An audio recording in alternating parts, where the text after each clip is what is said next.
신초 관리와 적심. 자, 우리가 개화 직전, 자, 우리가 지금 결과지가 많이 있지 않습니까? 캠벨도 대등소이에요. 개화 직전 1m 이상 큰 놈은 우선 적심을 하는 게 좋습니다. 결과지 자체가. 그 다음에 개화 전에 입수를 한 11매 내지 12매 정도 남기고 끝에만 적심을 해주는 게 좋아요.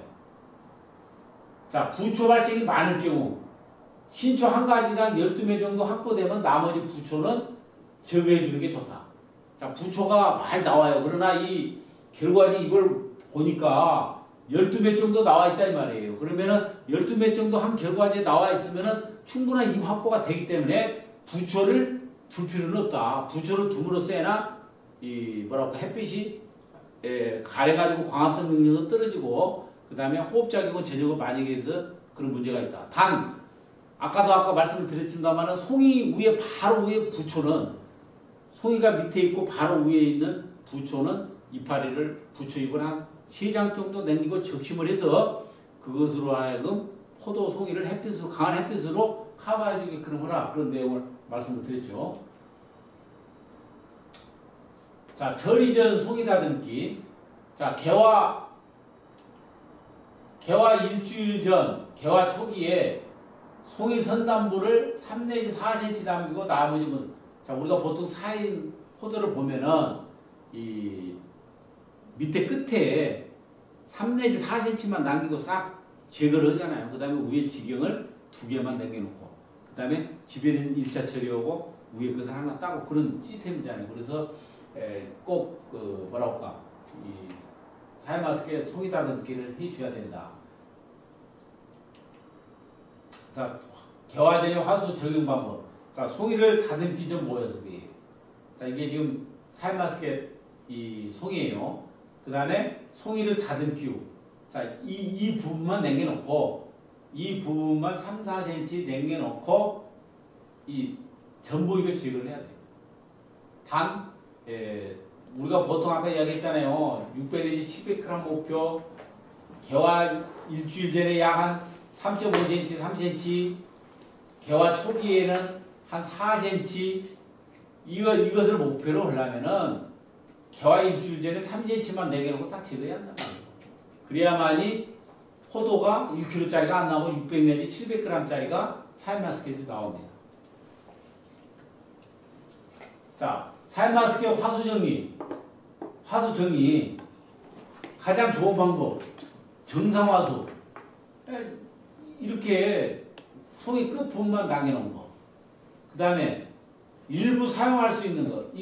여기가 꽃같이 이렇게 뭉쳐있는 것은 부득이한 경우 이거를 자르고 쓸 수가 있다 이 말이에요. 그 다음에 화수 끝이 이렇게 2개로 벌어졌을 때 자르고 이것을 쓰고, 자, 이 화수 자체가 아주 못 쓰겠다 그러면은 이 지경 이것을 쓰고 여기를 잘라서 이것을 이용하고, 그 다음에 이런 포도, 이런 화수는 제거해야 할 화수다. 이런 내용입니다. 자, 지베리처럼 1차 처리, 만개기 때 한다고 그랬잖아요. 꽃이 완전히 폈을 때, 이때가 언제냐? 이것이 지금 사이마스켓 80% 꽃이 폈을 때예요. 만개기, 이것을 끝을 다 피었잖아요. 만개 3일 후, 꽃이 완전히 핀 3일 후에 보면은 이미 포도 송이가 자그마하게 결정이 됐다 이런 얘기입니다. 자, 지베리 1차 처리는 이때 하는 것이다. 침지. 이따도 약물 기계로 보여드리겠습니다만은 페트병이나 이 침지통에 3초간, 1차 때는 3초간 이렇게 침지를 한다 이런 내용이에요.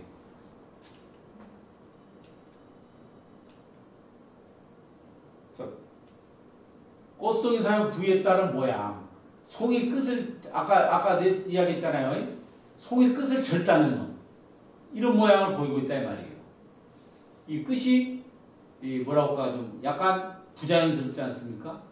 그 다음에 이것은 송이 끝만 사용한 거, 정상적인 거. 송이 끝을 사용한 것은 밑에가 마지막에 한 알만 있어요. 그래서 송이 자체가 예쁘다 이 말이에요. 그 다음에 1번 지경 사용. 아까 그림을 봤듯이 여기가 송이 자체가 좋지 않아서 1번 지경으로 해서도 이런 송이를 만들어낼 수가 있다 이런 얘기입니다. 자, 그래서 꽃송이 다듬기 유상이 뭐냐면은 꽃송이 끝은 원칙적으로 절단하지 않는다. 부득이한 빼놓고는 절단하지 않는다. 이 지금 송이가 이렇게 크는데 우리가 이용하는 부분이 이 부분이거든요. 그래서 여러분들이 참고해 주시고 꽃송이가 7cm 이상 남길 경우 화수가 옵니다. 여기를 길게 남길 경우는 이게 화수가 굽어요 나중에. 그 다음에 유목기 꽃송이 세력이 약한 경우에 유목 때 꽃송이 세력이 약하면은 이런 그 송이를 만들어낼 수가 있다. 자, 1차 지배린이 1차 처리 송이 길이 조절. 자, 지배린은 우리가 1차 처리를 했는데 1차 처리를 하면은 여기를 하나씩 뗀다고 그랬잖아요. 자, 그러면은 이 정도의 거시기를 1차 처리 후 송이 길이를 이렇게 볼 수 있다. 이런 내용이에요.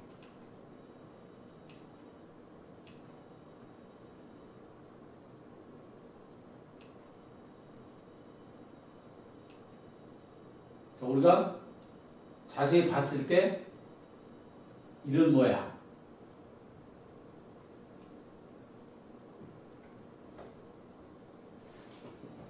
지금 포도가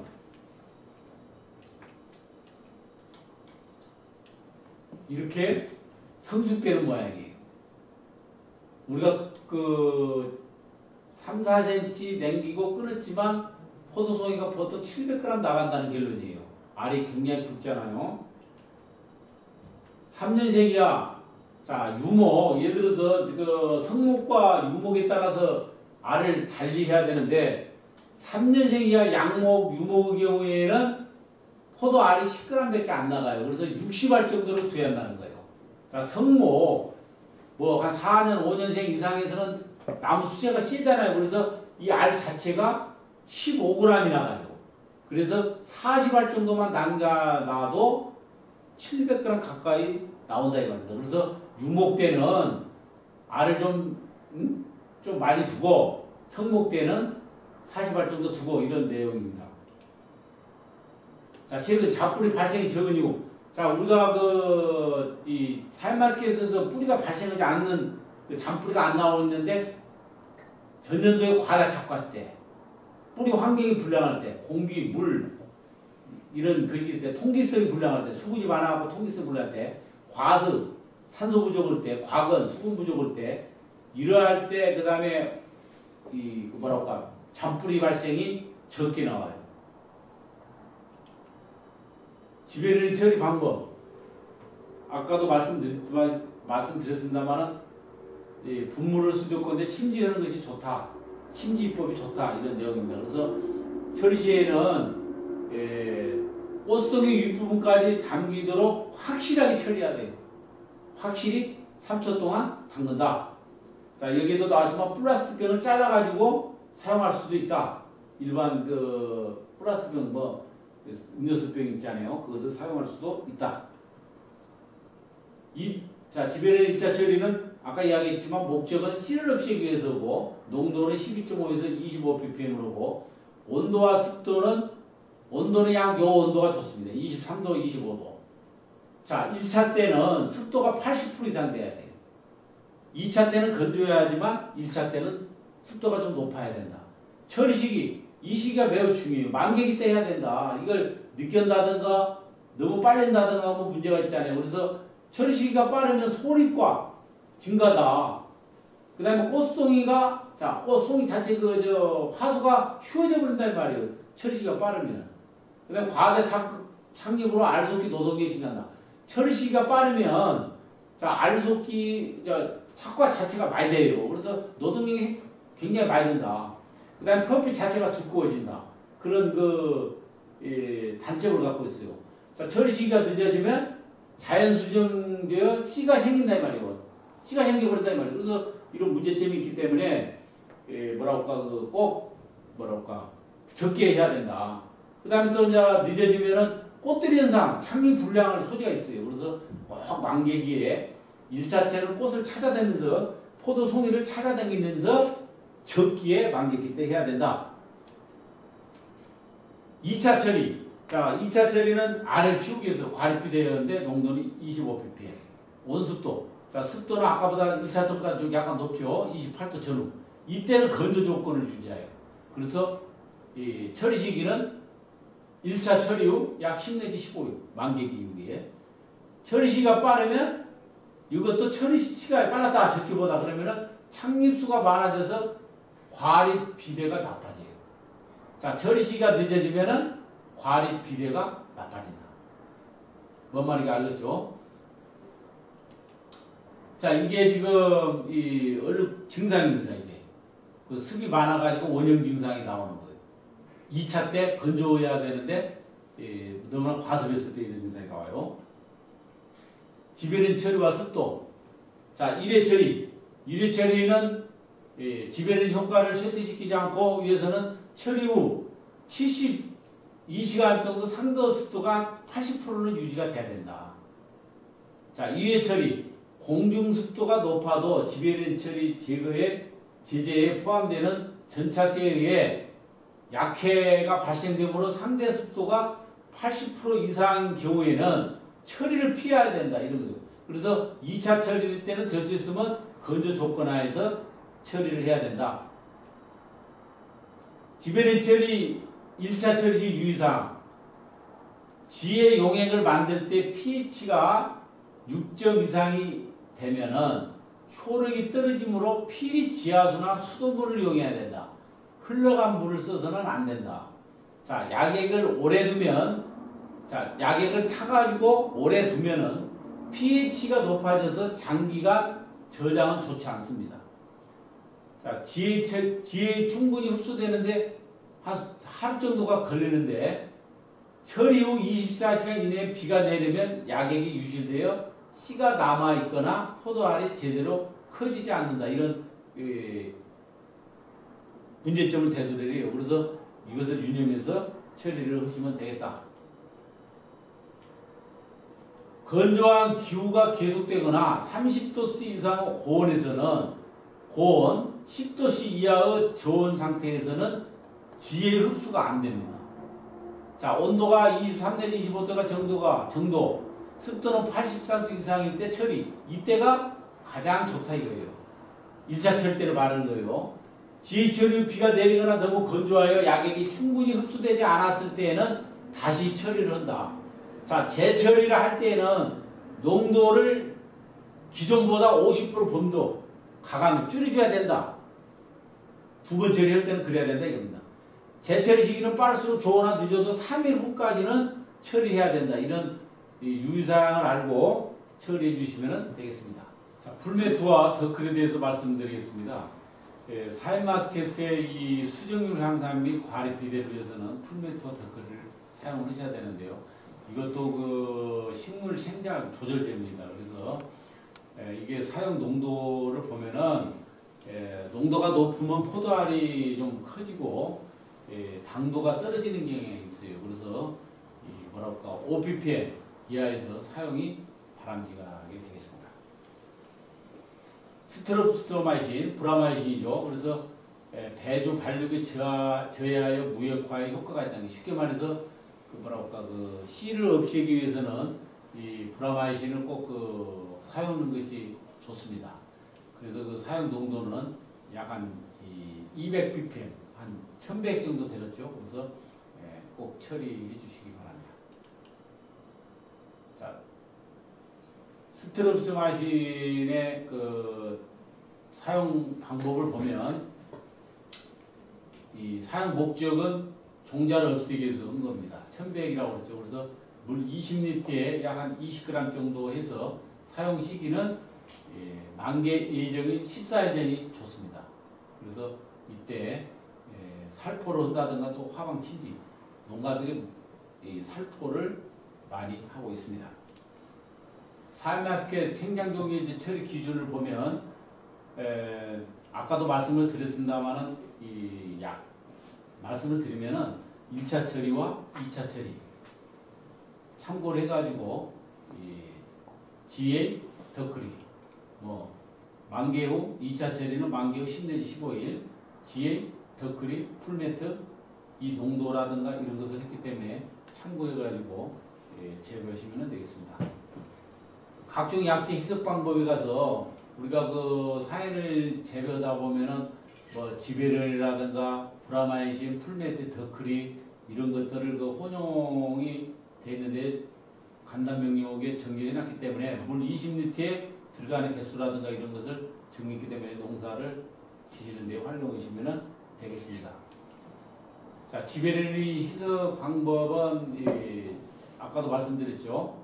참고를 해주시고 12.5ppm을 할 때에는 물 4리터에 지혜 1개 정도를 하시면 되겠습니다. 풀매트 희석 방법 이 농도는 2.5ppm을 했을 때는 물 4리터에 풀매트 1병 이것이 2.5ppm입니다. 5ppm은 물 2리터에 1병. 더크리 농도는 2.5ppm을 할 때 물 16리터에 1봉지. 그 다음에 5ppm은 물 8리터에 1봉지를 하면 5ppm이 되겠습니다. 자, 이것은 지베렐 처리를 개인이 아주 저렴한 가격으로 사가지고 만드는 것입니다. 이건 물 식수통입니다. 식수통을 끈으로 매가지고 고무 밴딩을 쳐서 여기를 호스를 연결된 호스를 껴서 이렇게 만들어서 이 음료수 페트병을 절반을 잘라서 밑부분을 버리고 윗부분을 해서 여기다가 지베렐 약물을 담아요.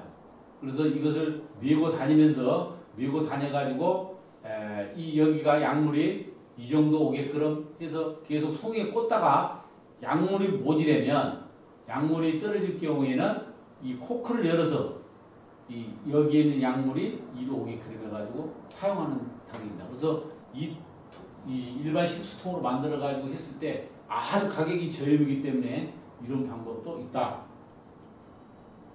이것은 지금 사이마스켓이 아주 알 모양이 그 하트가 길어지면서 알 모양이 아주 잘 나와 있는데 사이마스켓 자체는 3년 이내에서는 송이가 예쁠 수가 없습니다.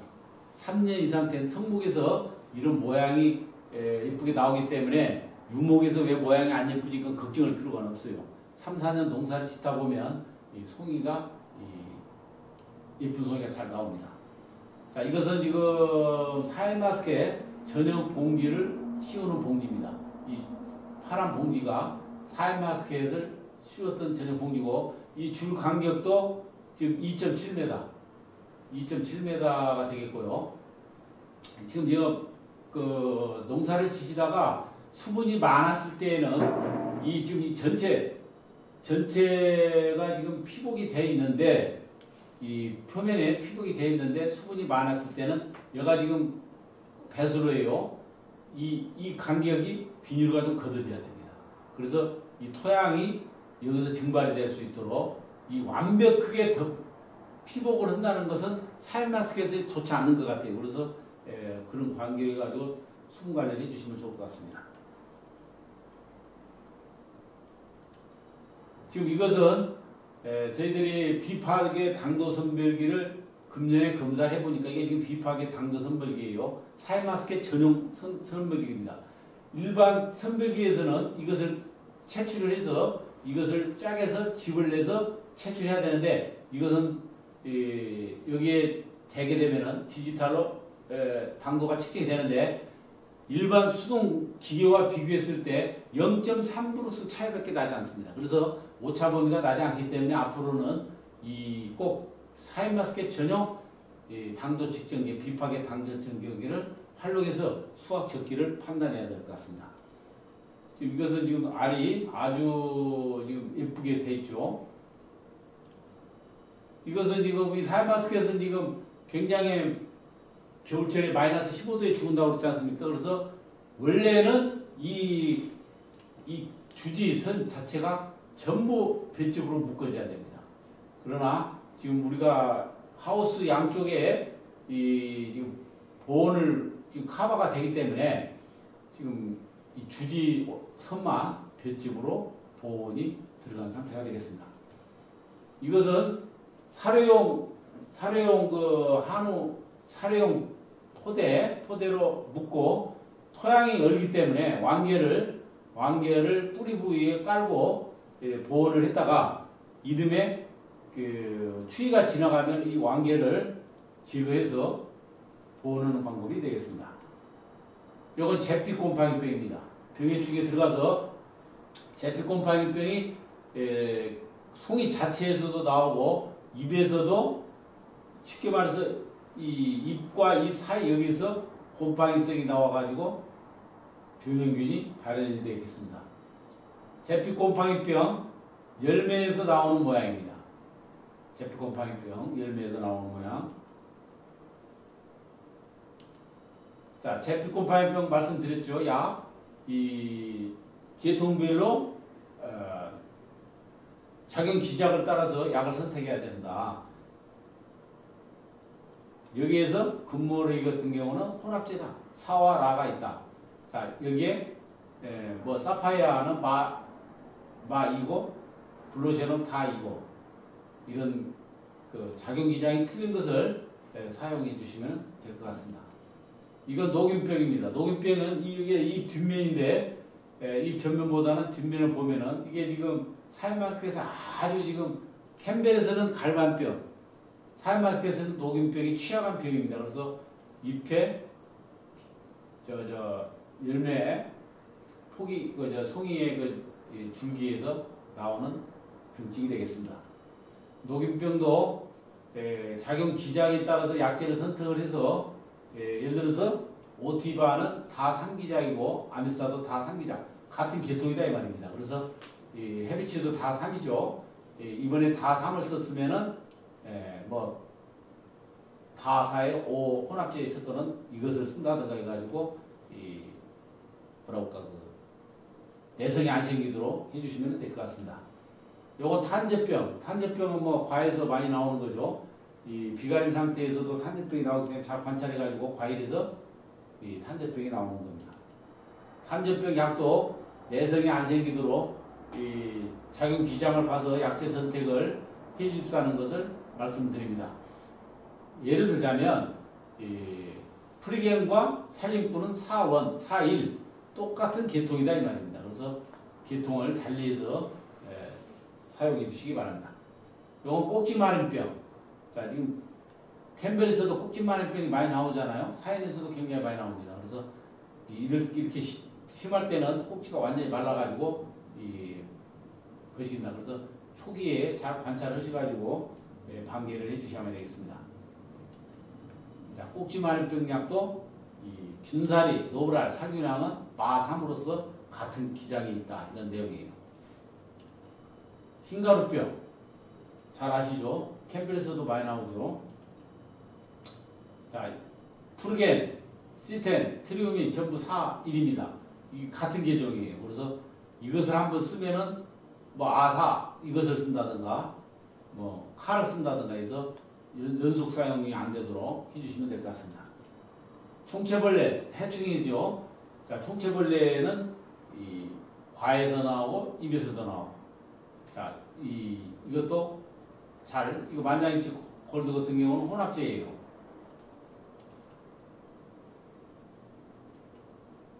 자세히 보면 입 뒷면에 총체가 있어요. 그래서 응애 관계는 자, 입 전면에서 밀가루 뿌리는 것 같이 하얀 증상이 나오잖아요. 이 뒷면을 확대경으로 보면은 응애가 있습니다.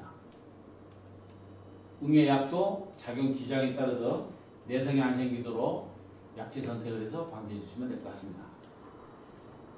애무니고리 장립노린제 이것은 뭐냐면은 이 과일이 적었을 때 이 노린제가 여기에 포도 열매에 침을 박아서 즙을 빠르면은 입이 그 포도 알이 새카맣게 변 제거입니다. 그래서 이것이 노린제 피해예요.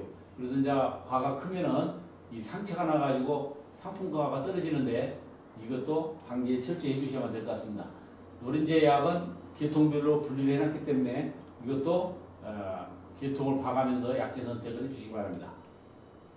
톱다리 개미 혐의 노린제 이게 지금 콩에서 많이 피해를 주고 있는데요.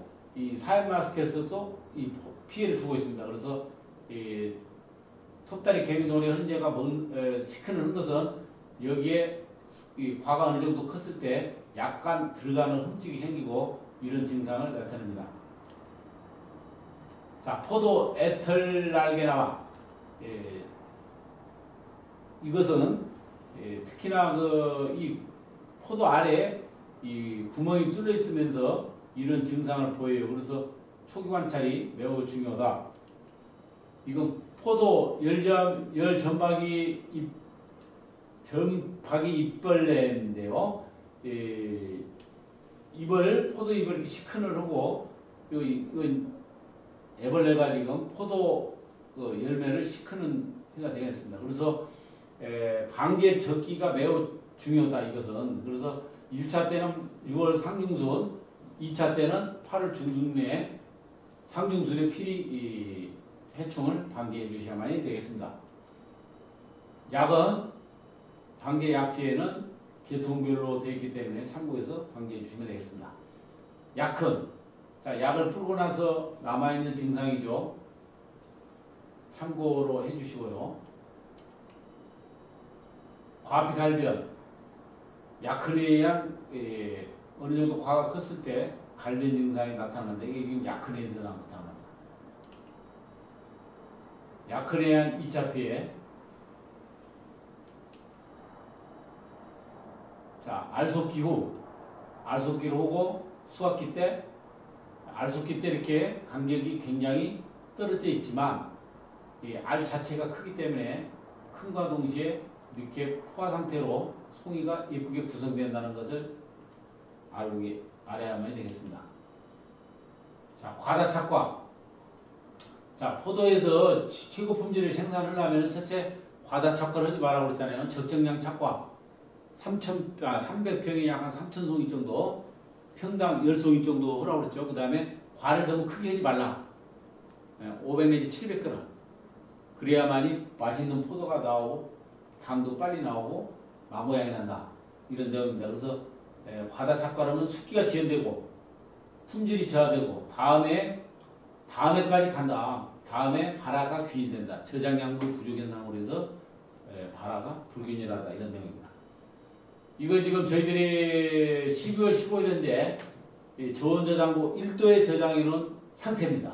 이 보시면은 아주 지금 현재 수확하고 나서도 꽤 시간이 지났는데도 싱싱한 모습을 보이고 있습니다.